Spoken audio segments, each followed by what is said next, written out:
Alright, so I'm recording this before they put out their weekly update or whatever. They always do that whole thing on Mondays where it's like, this week in Modern Warfare, and hopefully, I mean, by the time you guys are seeing this video, we'll know what it is, but hopefully it'll be just Shipment 24/7. Update on Ari, she's been doing well, just been, you know, just gonna finish out all of her medication and things like that, just make sure everything's cleared up and good, and then she'll get rechecked in a few days. It's crazy that at any point in my life, I actually thought that they were gonna manage to make this map work. It turns out that no, that's not what their plan ever was. It was always to just make the most busted, broken map of all time. This shipment has to be the worst shipment of all time. It just has to be. It's crazy too because I need it, I want to use it, and it's basically the only map that I care to play in multiplayer. It's sad at that point that basically your most broken, busted, and brain dead map that you guys have ever made, that you guys don't even know how to fix yourselves, is somehow able to be the most playable map all in one. I truly thought that it would be impossible for a group of developers to actually create a game that's broken,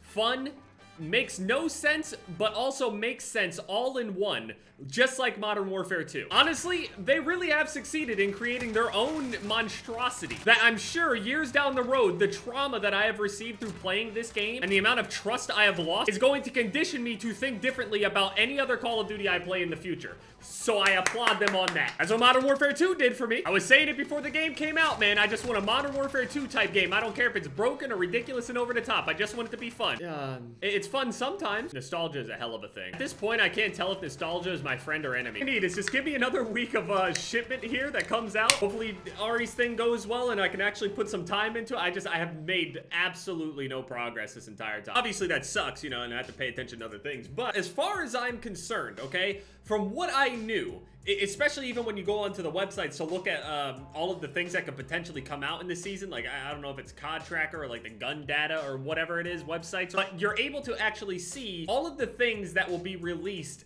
that season, little bundles and packs and stuff that you can buy. You can look through all of them. And I don't know if we've come across a situation yet where whenever we saw one underneath of a certain category, a certain season, we have never not seen it come out. And initially when this season came out, I went onto the website, saw what was gonna end up coming out so I could prepare for, you know, potentially what could be coming out, you know, in the future. And there's this one pack for Mara or whatever where she has like cat ears and stuff like that. I don't really care about that stuff. What I care about though is that there are two dual short blades that you can get. Those are what I'm waiting for. And since it said it's coming out this season, this is the final week. So it's gonna have to come out tomorrow. If it's not coming out tomorrow, then it gets pushed back into, you know, season 5 or whatever, but I've never seen that before. I'm waiting for that sword.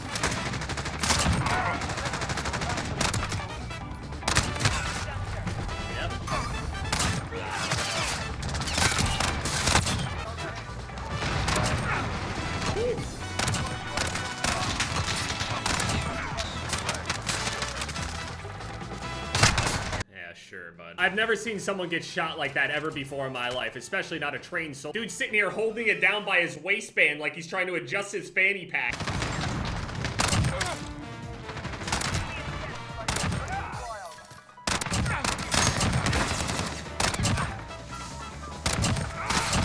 Points are pretty good. I love how every single time I call an airstrike on a particular part on the map, it always spawns me on top of it. Like the game recognizes that it's coming right then and there, and it's like they don't want me to kill anyone with it. I understand that you don't need people to spawn into the line of fire, but when exactly are you going to enforce that all the time? If you're only going to enforce not spawning into danger some of the time, just don't do it at all. I don't give a shit. Just let me die 1,000 times. Maybe then I'll have a fun game. I have just completely been broken down by this game. This game has truly... Overall, I'm much better. Yeah, emotionally, I'm good. Mentally, I'm good. But, belief-wise, hope-wise...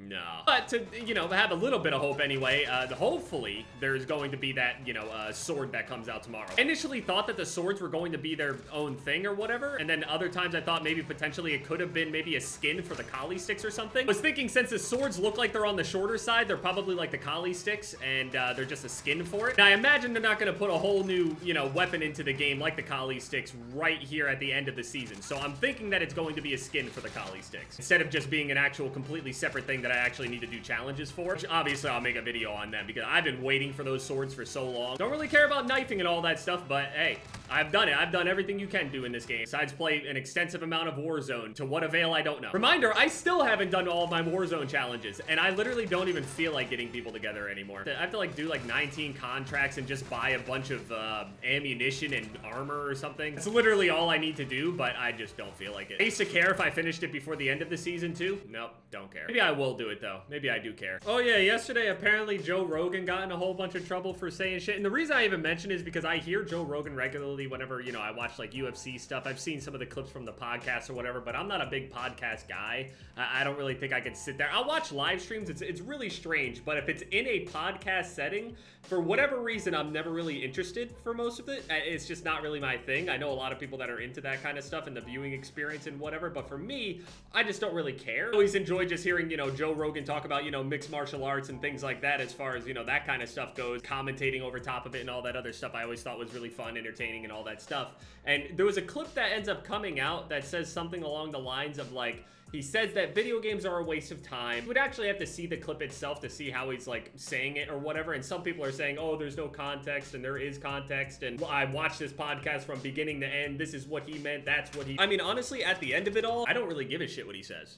Who cares? The same thing with me. Like, if I were to say something like stupid or something that people disagreed with, like, okay, fucking so what? I understand like having influence and all that stuff is a big deal or whatever, but if you're gonna get turned away from ever playing a video game or something like that along those lines because Joe Rogan or somebody online told you not to, you pursue shit because you want to, not because you think it is or isn't a waste of time. Absolutely. Like, some people are thinking like he means it in like the extreme gaming addiction way. I mean, that goes for most things, getting incredibly addicted to anything, but he drew the comparison that if you were to sit there and like get incredibly addicted to like mixed martial arts, it would take you further than if you were getting incredibly addicted with nothing else going on in your life, playing video games and stuff like that. And it's like, yeah, kind of, sure, why not? I definitely don't think he's talking about the people that have actually managed to, you know, do something with it in that sense, or get lucky enough to turn it into something, or whatever context you want to use. I didn't take much offense to it because maybe it's because I didn't feel like he was talking about me, but even if he directly said that all of the streamers and YouTubers and all this stuff are just completely talentless hacks that have no other life skills, I mean, we all know that that's not true. That's like implying that anyone with anything else is. Even if he had said something that extreme, like, who gives a fuck? Just me, though? All right, just me, I guess. I remember when they were talking about gaming addiction and, what was it, gaming disorder? I remember putting, like, a joke tweet out there saying that my gaming disorder's acting up today and stuff like that, but I'm pretty sure my teammate's fucking following me here. He's climbing up. I'm gonna back up.